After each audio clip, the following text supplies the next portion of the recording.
इब्ने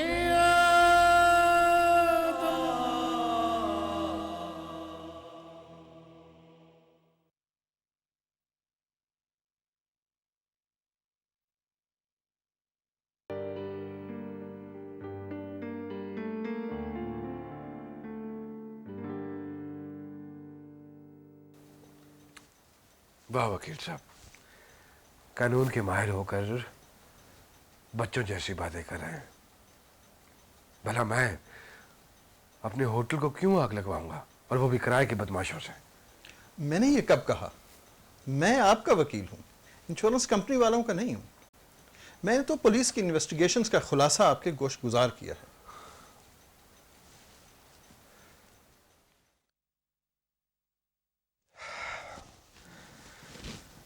समझ में नहीं आ रहा कि ये सब कुछ क्या हो रहा है। सितारा गर्दिश में है सर। पहले हम मिट्टी को छू लेते थे तो सोना बन जाती थी, अब हमारा अपना सोना खुद मिट्टी का ढेर बन गया है सर। धनक ग्रुप खाकदान बनकर रह गए सर। फजल ने बयान दिया है कि उसने आपके हुक्म पर होटल को आग लगाई और आपने उसे भारी मुआवजा अदा किया है यह मिशन मुकम्मल करने के लिए। फिर डेफिनेटली उसने कोई ना कोई वजह तो बताई होगी।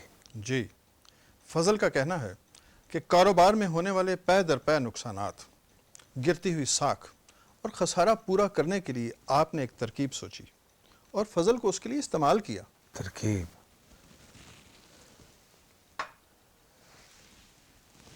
किस लिए? इंश्योरेंस का क्लेम हासिल करने के लिए।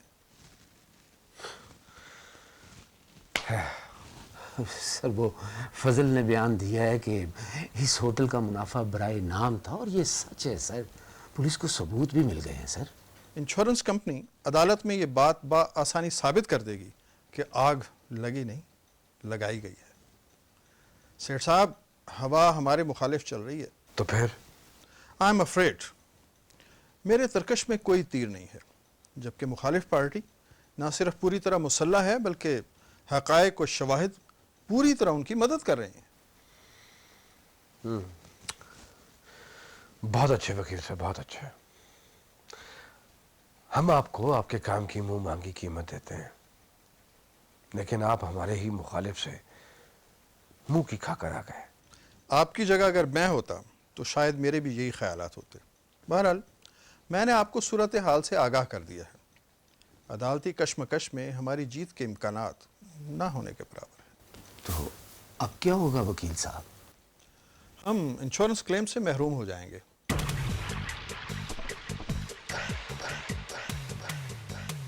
आप सब ज़हनी तौर पे इस बात के लिए तैयार रहिए। मैं अपनी मुंह मांगी फीस आपको वापस करने के लिए तैयार हूं सेठ साहब। कोई और वकील कर लीजिए, हमारे केस में जान नहीं है। और मेरा ख्याल है कि आप कोई जादूगर ही इस मुर्दा घोड़े में जान डाल सकता है। गुड, वेरी गुड वकील साहब, थैंक यू वेरी मच। बड़ा कीमती वक्त लिया आपका। प्लीज इन्हें, प्लीज। और आप भी thank you very much. Just leave me alone, don't need anybody, just don't need anybody.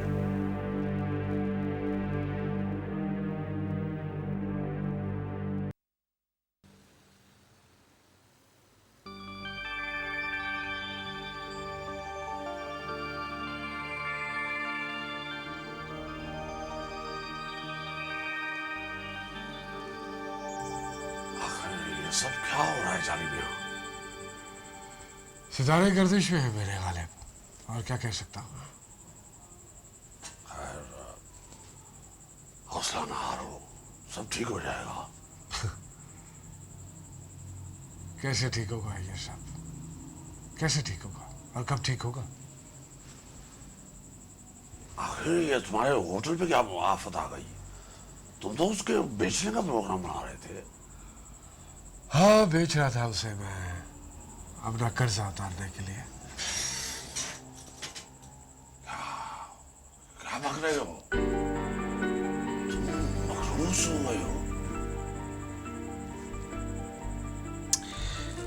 बक नहीं रहा गालिब, बक नहीं रहा मैं। लगता है कि मेरे अच्छे दिन गुजर चुके हैं।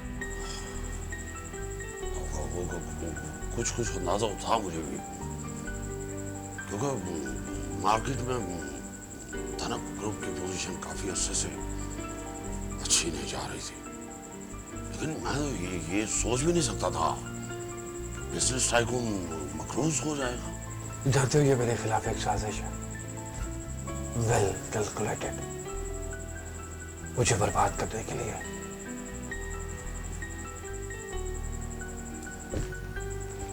तो मेरे अपने भी मेरा साथ छोड़कर चले गए। लेकिन क्या क्या क्या गेम है, कौन खेल रहा है और क्यों खेल रहा है?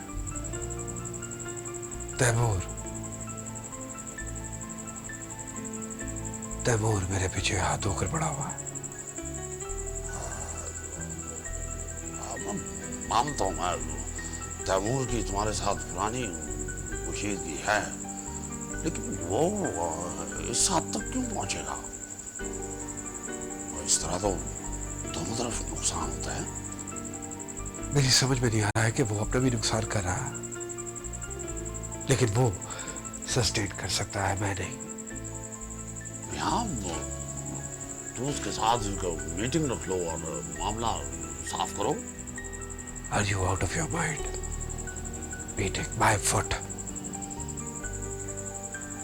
तुम अपने गुस्से के हाथों मुसलसल तकलीफ उठा रहे हो और खसारा भी खुद पर काबू पाओ।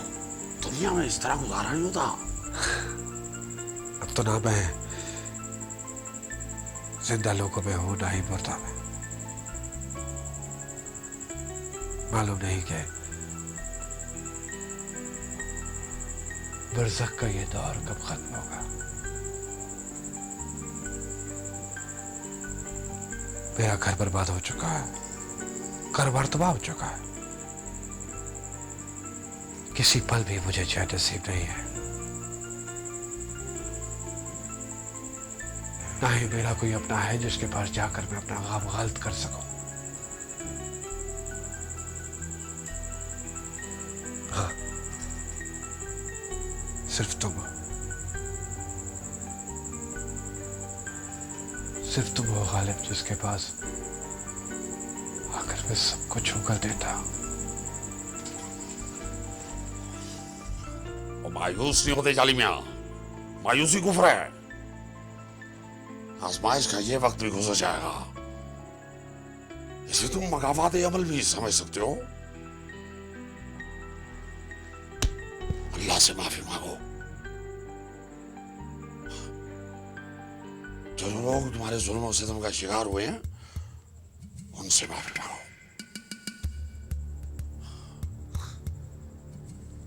पूरे सलूक पर इज़हार शर्मिंदगी करो, इससे दिल का बोझ हल्का हो जाता है। माफी मांगो।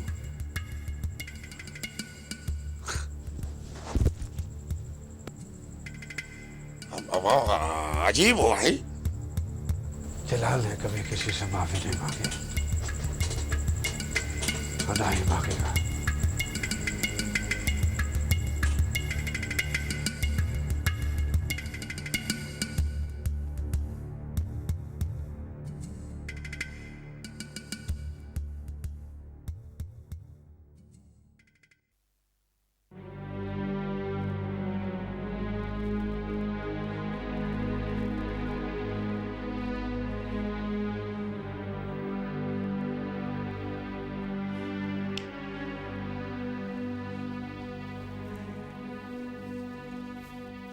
तुझे नींद क्यों नहीं आ रही यार बहू?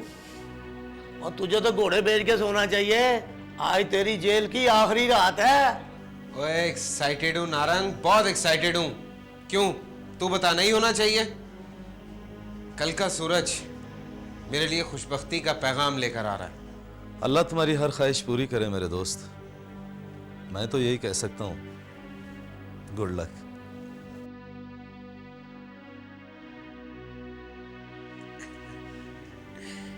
मुझे तुम लोगों का इंतजार रहेगा यार। मैं उन लोगों में से नहीं हूं जो अच्छे और बुरे वक्त के साथियों को भूल जाते हैं। तुम लोग बाहर आओ तो मुझसे ज़रूर मिलना। मुझसे जो हो सकेगा मैं तुम लोगों के लिए करूँगा, ये मेरा वादा है। मैं भी तुम्हारी बहुत कदर करता हूँ मेरे दोस्त। तुम्हें देख देख कर मेरा हौसला बढ़ता रहता था। बहुत याद आओगे मेरे दोस्त, बहुत याद आओगे। तुम लोग भी बहुत याद आओगे यार। लेकिन जाने से पहले मेरी एक बात याद रखना,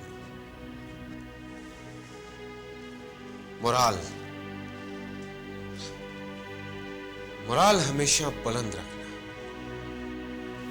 क्योंकि मोराल ही था जिसके सहारे सिकंदर आजम ने सारी दुनिया को फतह कर लिया था।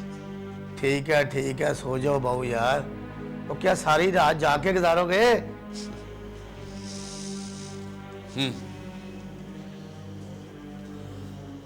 जाग के काटनी है। मैं इस आजादी के सूरज को तुलू होते हुए देखना चाहता हूं। देखना चाहता हूं कि इसकी रोशनी ज्यादा है या मेरी रोशन तकदीर की।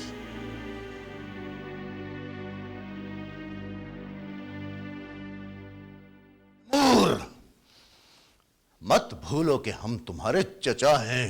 आपने सरदारी को हमेशा रिश्तों पर तरजीह दी है, वही मैं जता रहा हूं। सरदार खाकान चंगेजी बुरा क्यों मान गए? क्या कह रहे हो तुम? कद से लंबी खिलत फाखरा पहन लेने से इज्जत नहीं बढ़ जाती सरदार साहब। लोग हंसते हैं कि कामत से ज्यादा पहन लिया। कुछ अपनी झूठी शान का लिहाज किया होता आपने। हद से आगे बढ़ रहे हो तैमूर। मत भूलो कि हमें ऊंची आवाज में बात सुनने की आदत नहीं है। आदतों को छोड़िए, नीयत की बात कीजिए। आपकी नीयत फतूर ही फतूर। सरदार खाकान चंगेजी मुजस्सम फरेब धोखा झूठ लालच रिश्ते का पास न होता तो हम तुम्हारी जबान गुद्दी से खींच लेते। हमारे सब्र का इम्तिहान मत लो तैमूर। भारी भरकम अल्फाज आदमी की असलियत को नहीं छुपाते। बच्चा समझा हुआ आपने मुझे। इतनी ओछी हरकत की। जायदाद के कागजात जाली हैं और आपका मुबारक हो। ये तो सोचा होता कि ये फ्रॉड चलेगा कितने दिन। नीचा दी अशनाई गुलों फैज किसे न पाया। तुमने अपना रंग दिखाने में बहुत जल्दी की तैमूर। आखिर हो न हल्का खून मिलावटी नस्ल और इल्जाम हमें दे रहे। फजूल बातें करने और सुनने का वक्त नहीं है मेरे पास।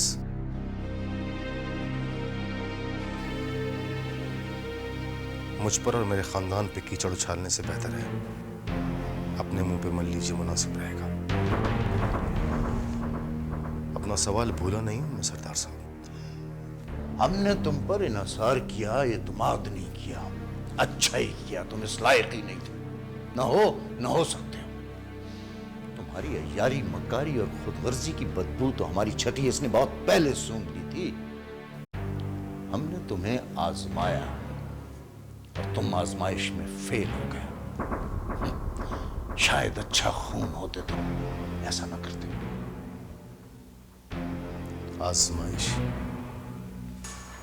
क्या मतलब है आपका? तुम्हारा बेटा जिसे महज जायदाद हासिल करने के लिए तुम हमारा नवासा बनाकर ले आए हो, कहां से उठा कर लाए हो तुम उसे?